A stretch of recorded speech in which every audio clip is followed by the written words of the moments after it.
In some ways, I think it's quite disappointing seeing these bars because the gold is an exciting element. It has interesting chemistry, and it's just sitting here doing nothing. It's enormously impressive, but it's a bit sad, rather like a mausoleum where the dead gold is sitting, waiting for people to remember it. Could be doing exciting reactions and so on. We're in the vault, the bullion vault of the Bank of England. I've never seen so much gold. In fact, I've never seen so much of any element. So we're standing here, and each shelf here has got a ton of gold, which is worth £35 million at today's price. Tomorrow it might be worth even more. It's very secure. We've been through a whole series of security checks. No money is allowed here to make sure we don't take anything out.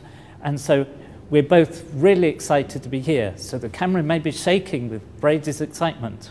I've never seen large lumps of gold, and to see it all round is extraordinary. One's first reaction is that it can't possibly be real, because normally you don't see such things.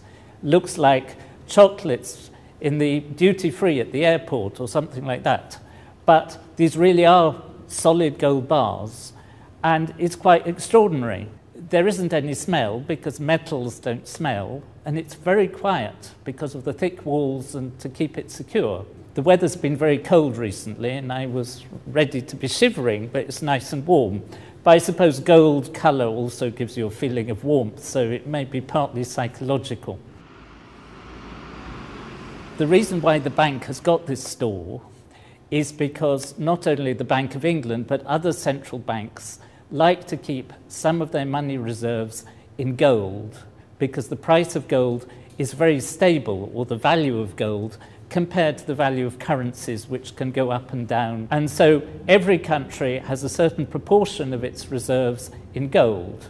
And if you look at the statistics, the UK at the moment has about 310 tons of gold in its reserves. But there's much more gold here than that, because it belongs to all sorts of people, not just to the Bank of England. This vault is part of a complex of different rooms. I haven't seen the other rooms, but all together, if you look at the bank's annual report, it's worth £197 billion. That is £197,000 million. And that's quite a serious sum of money. People buy and sell the gold, and each block of gold has its own number, like your car has a registration number, and when people buy and trade the gold, they don't actually take the bar home, but just that number is transferred from the seller's account to the buyer's account. And the gold just sits here quietly. Apparently the oldest bar of gold here has been here since 1916, that's the First World War, nearly 100 years ago. But the beauty of gold as a chemical element is that it's very unreactive.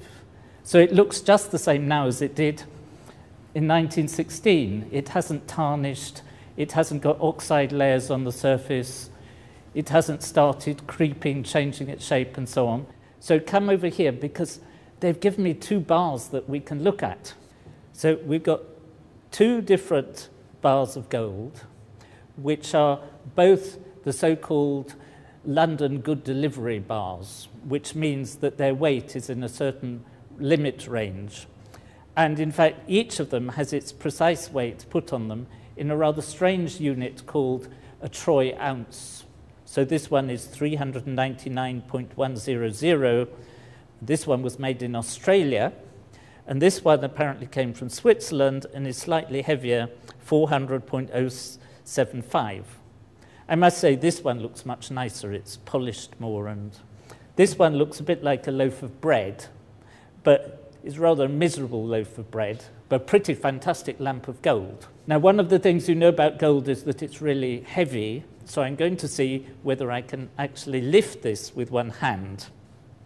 And I can sort of lift it, but not easily. Two hands is quite easy. So this weighs, each of these in more understandable units, weighs something like 12.4 kilos or 28 pounds. So for those of you who use imperial units, that's 2 stone.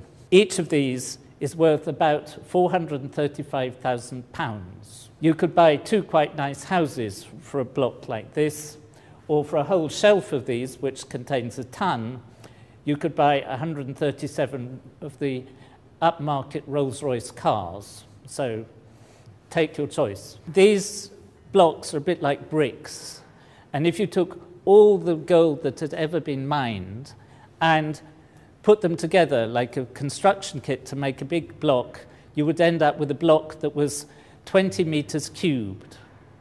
That's 60 feet on each side, which would easily fit, for example, under the legs of the Eiffel Tower.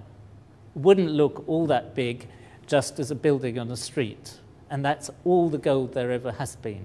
I did a little calculation on the way here that I weigh about the same as 6 of these bars of gold, which means that if I were worth my weight in gold, I'd be worth a bit over £2.5 million. I was a bit disappointed, thought I might be worth more, but still. So not only would all the gold ever mined fit here under the legs of the Eiffel Tower, it'd fit here quite easily. By my reckoning, that cube of about 20 metres in each direction would probably fit 3 times from there to over there. Same for each side. And you could probably stack it on top a few times as well. So not that much gold. Now we actually filmed a bit more on the vault we haven't used, so stay tuned, we might use that soon. In the meantime, we've made plenty of other films about gold, we've evaporated it, we've dissolved it. You can check them out also.